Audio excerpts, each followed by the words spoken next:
नमस्कार, मैं हूं आपके साथ पूर्णिमा मिश्रा।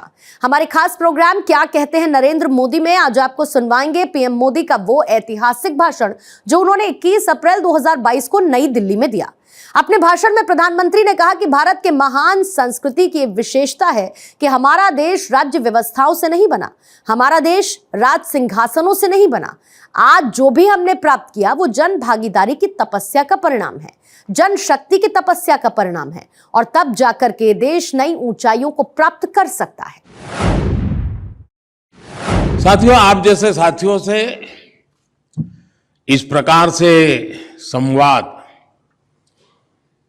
मुझे लगता है शायद 20-22 साल से मैं लगातार इस काम को कर रहा हूं। और पहले मुख्यमंत्री के रूप में करता था, एक छोटे दायरे में करता था। प्रधानमंत्री बनने के बाद थोड़ा बड़े दायरे में हुआ और बड़े बड़े लोगों के साथ हुआ, और उसके कारण एक प्रकार से हमें अन्योन्य कुछ आपसे मैं सीखता हूं, कुछ मेरी बातें आप तक पहुंचा पाता हूं। तो एक प्रकार से संवादना एक अच्छा सा हमारा ये माध्यम बना है, परंपरा बनी है। और मुझे खुशी है कि मुझे बीच में कोरोना के कालखंड में थोड़ा कठिनाई रही, अदरवाइज मेरा प्रयास रहा है कि मैं आप सबसे मिलता रहूं, आपसे बहुत कुछ जानता रहूं, समझने का प्रयास करूं, और अगर संभव हो तो उसको अगर मेरे व्यक्तिगत जीवन में उतारना है तो उसको उतारूं, और कहीं व्यवस्था में लाना है तो व्यवस्था में लाने का प्रयास करूं। लेकिन यही एक प्रक्रिया है जो हमें आगे बढ़ाती है। हर किसी से सीखने का अवसर होता ही होता है। हर किसी के पास किसी न किसी को कुछ देने का सामर्थ्य होता ही है, और अगर हम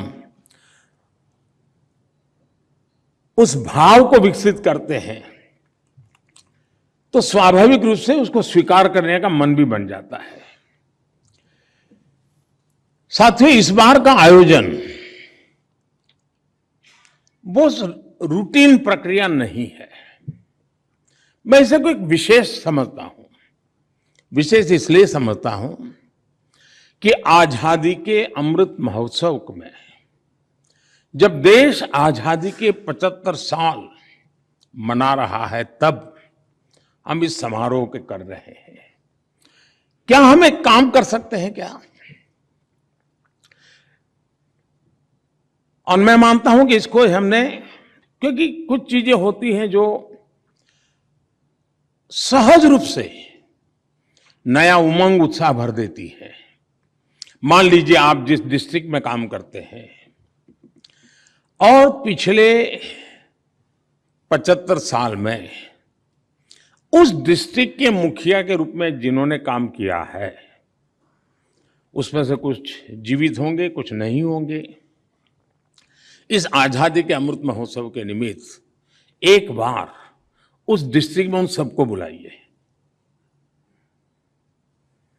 उनको भी अच्छा लगेगा, 30-40 साल के बाद वो उस जगह पे वापस गए हैं। आपको भी अच्छा लगेगा, उनके पुराने पुराने लोगों को याद करेंगे।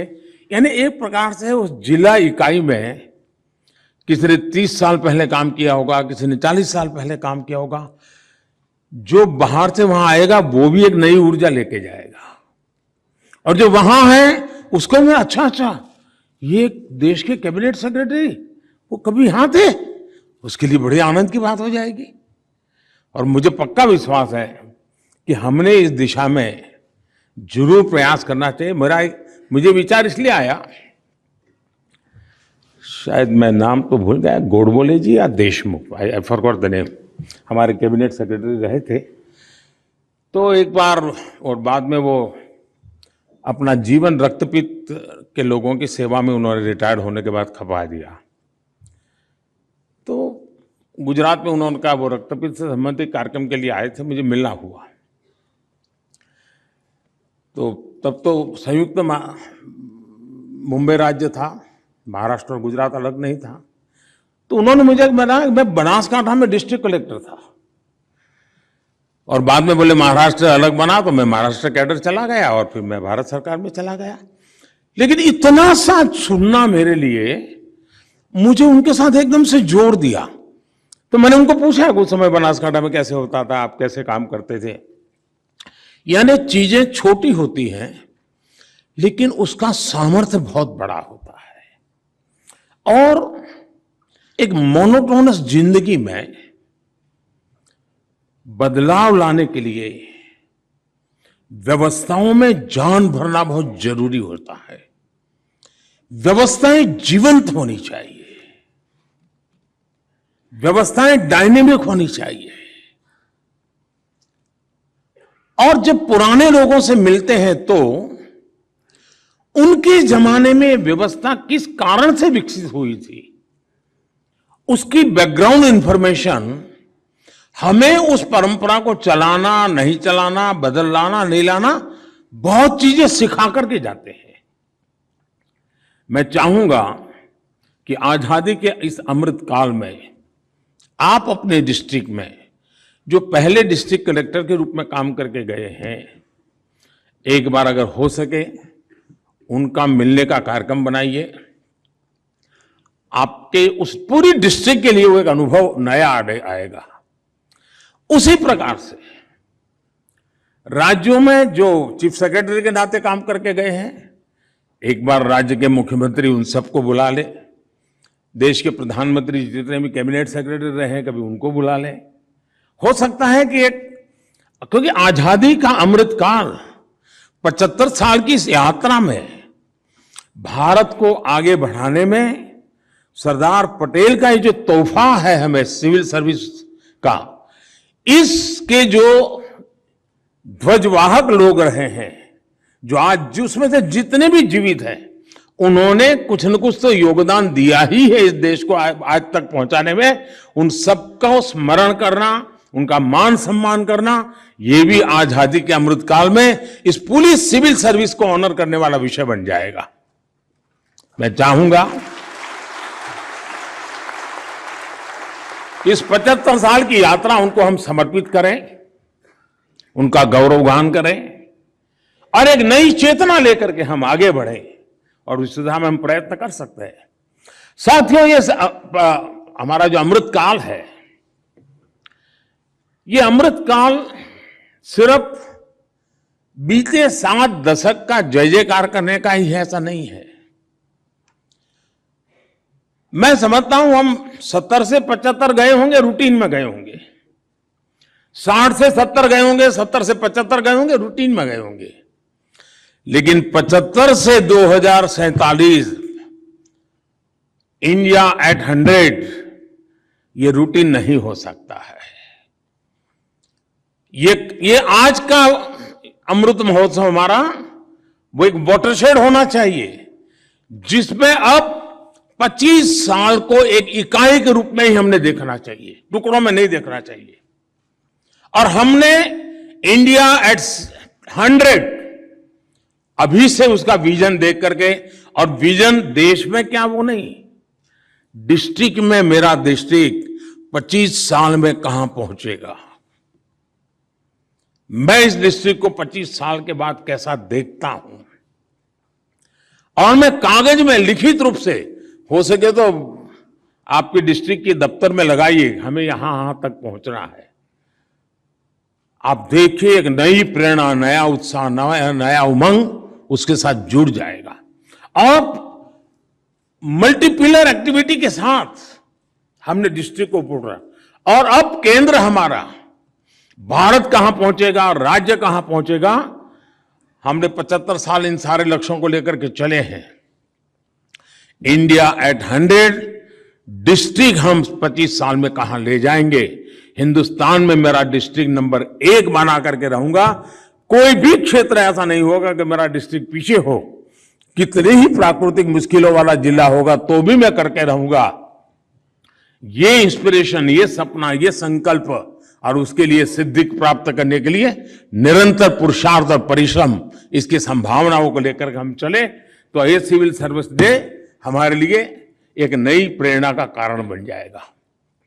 साथियों, हर भारतवासी आज आपको जिस आशा आकांक्षा से देख रहा है, उसे पूरा करना में आपके प्रयासों में कोई कमी ना हो, उसके लिए आज आपको भी सरदार वल्लभ भाई पटेल ने हम सबको जो प्रेरणा दी, जो संदेश दिया और जिस संकल्प के लिए हमें प्रेरित किया, हमें उस संकल्प को फिर से एक बार दोहराना है, हमें फिर से खुद को उसके लिए वचनबद्ध करना है और यहीं से कदम को आगे बढ़ाते हुए निकलना है।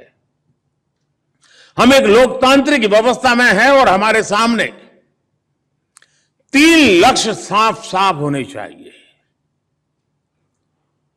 और मैं मानता हूं कि उसमें कोई कॉम्प्रोमाइज नहीं होना चाहिए। और 3 ही होता नहीं है, बाकी और कुछ चीजें हो सकती है, लेकिन मैं सिर्फ 3 को आज समावित करना चाहता हूं। पहला लक्ष्य है कि आखिरकार हम देश में जो भी व्यवस्थाएं चलाते हैं, जो भी बजट खर्च करते हैं, जो भी पद प्रतिष्ठा हम प्राप्त करते हैं, किसके लिए है जी? ये सब क्यों है? ये मेहनत किस बात के लिए है? ये तामझाम किस बात के लिए है? और इसलिए मैं कहूंगा कि हमारा पहला लक्ष्य है कि देश में सामान्य से सामान्य मानवीय के जीवन में बदलाव आए, उसके जीवन में सुगमता आए और उसे इसका एहसास भी हो। देश के सामान्य नागरिकों अपनी सामान्य जिंदगी के लिए सरकार से जो नाता आता है उसे जिद्दोजहद न करनी पड़े, सहज रूप से सब उपलब्ध हो। ये लक्ष्य सदा सर्वदा हमारे सामने होना चाहिए। हमारे प्रयास इसी दिशा में होने चाहिए कि देश के सामान्य मानवीय के सपनों को संकल्प में बदलने के लिए उसका सपना संकल्प कैसे बने, उस सपने को संकल्प तक यात्रा पूरी कराने में एक पॉजिटिव एटमॉस्फेयर, एक स्वाभाविक वातावरण पैदा करना ये व्यवस्था का जिम्मा है, जिसका नेतृत्व हम सबके पास है। हमें यह भी देखना चाहिए कि देश के नागरिकों को अपने संकल्पों की सिद्धि की यात्रा में सपना संकल्प बन जाए, बात वहां अटक नहीं सकती है जब तक कि संकल्प सिद्ध न हो।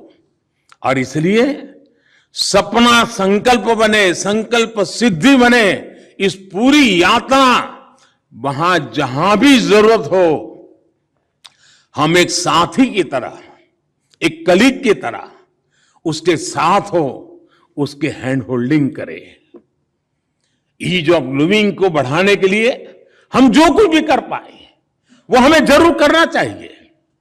अगर मैं दूसरे लक्ष्य की बात करूं तो आज ग्लोबलाइजेशन हम पिछले कई दशकों से सुन रहे हैं। हो सकता है भारत कभी दूर से इन चीजों को देखता था, लेकिन आज स्थिति कुछ अलग है।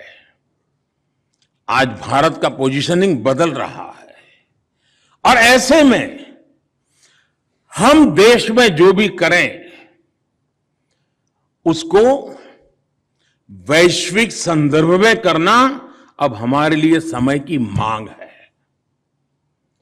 भारत दुनिया में शीर्ष पर कैसे पहुंचे, अगर दुनिया की गतिविधियों को नहीं समझेंगे, नहीं जानेंगे, तो हमें कहां जाना है और हमें शीर्ष स्थान पर जाना है तो हमारी राह कौन सी होगी, हमारे क्षेत्र कौन से होंगे, ये हमें आइडेंटिफाई करके और उसका तुलनात्मक अध्ययन करते हुए हमें आगे बढ़ना ही पड़ेगा। हमारी जो योजनाएं हैं, हमारे गवर्नेंस के जो मॉडल हैं, वो हमें इसी संकल्प के साथ विकसित करने हैं। हमें कोशिश ये भी करनी है कि उनमें नवीनता आती रहे, उनमें आधुनिकता आती रहे।